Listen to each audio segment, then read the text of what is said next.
ഒരു final result പ്രതീക്ഷിച്ച് പഠിക്കുക എന്നുള്ളതാണ് നമുക്ക് UPSC പ്രിപ്പയർ ചെയ്യേണ്ട ആദ്യം കാര്യം. രണ്ടാമത്തെ കാര്യം പ്രോപ്പറായിട്ട് പ്രിലിംസും മെയിൻസിന് വേണ്ടിയുള്ള കോച്ചിങ് കൃത്യമായി നമ്മൾ പഠിക്കണം. പ്രിലിംസ് ഫോക്കസ് ചെയ്ത് പഠിക്കുക, അല്ലെങ്കിൽ മെയിൻസ് ഫോക്കസ് പഠിക്കുക, രണ്ട് ഫോക്കസ് പഠിക്കേണ്ട രണ്ടാമത്തെ കാര്യം.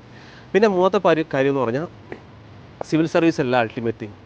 അതിനപ്പുറത്തേക്ക് ഒരുപാട് കാര്യങ്ങളും കാണാനും ഒക്കെ ഉണ്ട്. ഫ്ലഡിനെ കുറിച്ച് നമ്മൾ പഠിക്കും, ഫ്ലഡ് വന്ന് എന്ത് ചെയ്യണം, എന്തൊക്കെയാണ് ഡിസാസ്റ്റർ മാനേജ്മെൻറ്റ് എന്തൊക്കെയാണെന്ന് പഠിക്കും.